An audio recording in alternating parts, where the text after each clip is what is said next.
Posso começar? A história das mulheres no Brasil. Não, Rodolfo, zero.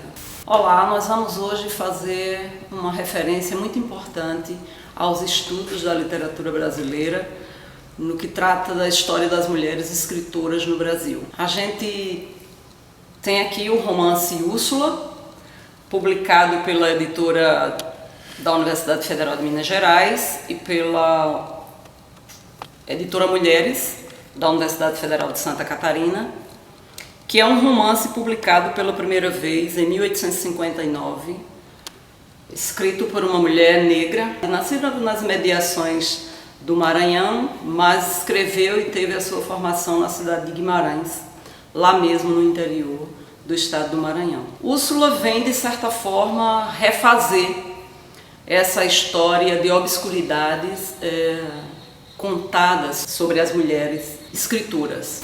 Eu conheci Maria Firmina dos Reis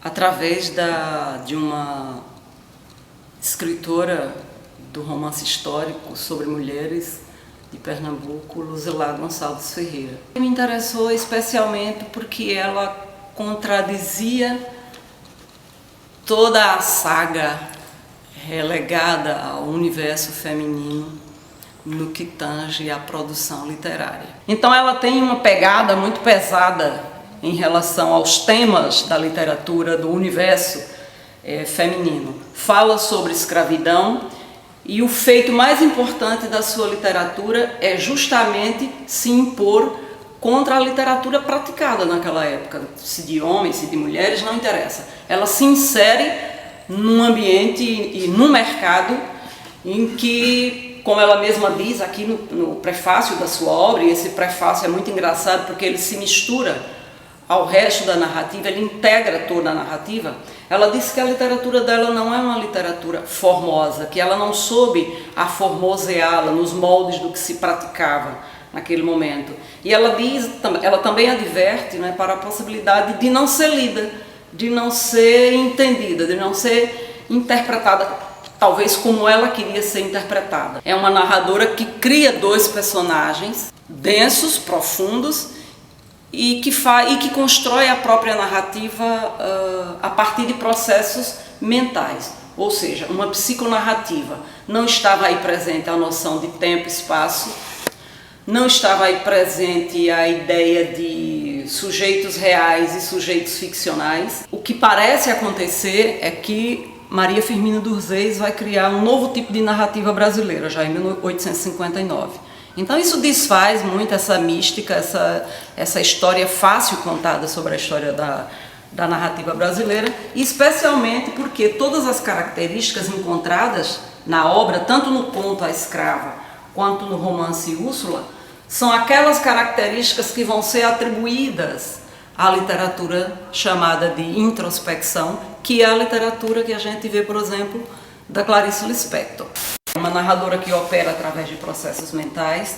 Ela usa o discurso direto livre, usa o discurso indireto em terceira pessoa, mas ao mesmo tempo ela invade o eu dos personagens, ela começa a apreciar a natureza como um ambiente de refúgio, tal qual os românticos faziam, mas ela faz isso recorrendo a determinados lances que a narrativa de introspecção vai apresentar 100 anos mais tarde, por exemplo, nas escrituras de Clarice Lispector. Então isso é uma coisa completamente nova, isso é uma coisa instigante, e isso é uma descoberta importante no romance de uma mulher negra, nordestina, e que resolve contar a história da escravidão pelo seu olhar. Mais bacana ainda, ela cria o par amoroso que vai viver uma tragédia nos moldes de Abelardo e Heloísa,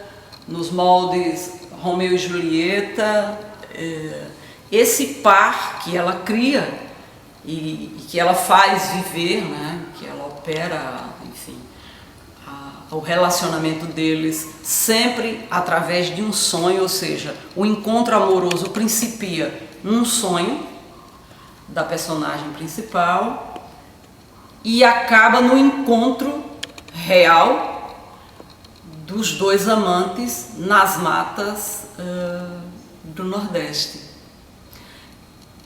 Esse encontro amoroso é vigiado, é perseguido por um membro da família de Úrsula e por um feitor, uma personagem forte da história da escravidão, um feitor.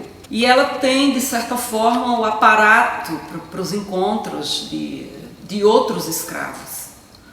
Bom, tudo isso aí estaria muito, vamos dizer assim, muito configurado já em outras narrativas ficcionais, se não fora um novo álibi narrativo de Maria Firmina. Ela faz, bem antes do final, já depois da metade da narrativa, os dois amantes desaparecem. Eles morrem tragicamente. Qual é o charme disso aí? É que o leitor se dá conta de que talvez os dois amantes sequer tenham existido. Nem historicamente, nem ficcionalmente, os dois amantes tenham sido meramente uma estratégia mental dessa narradora tão instigante. Assim também a gente pode pensar a coisa do desaparecimento do real, né, num conto de Clarice. A personagem Ana, por exemplo, sai para o jardim zoológico, para o seu passeio diário, e é acordada pela explosão de um botijão de gás na sua casa. E o leitor fica sem saber se Ana saiu para viver, enfim, o seu idílio amoroso no jardim botânico, ou se ela estava simplesmente sonhando. Não sei se Clarice leu Maria Firmina dos Reis, mas enfim, as histórias se repetem, a ficção não é uma recriação, como diz Bloom, né? Tudo que está dito já fora dito. O fato é que a Maria Firmina dos Reis tem essa sofisticação na narrativa dela e surpreende a todos os estudiosos que procuram descobrir publicações que guardassem, publicações femininas, né, publicações de mulheres, que guardassem recursos inusitados de criar narrativa, de criação poética, enfim.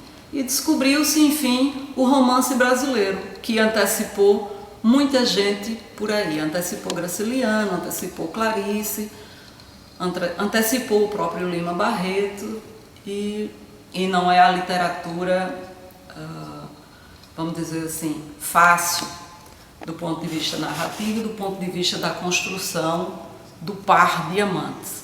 É uma narrativa nova. Existiram os dois amantes? Isso era um delírio de Úrsula?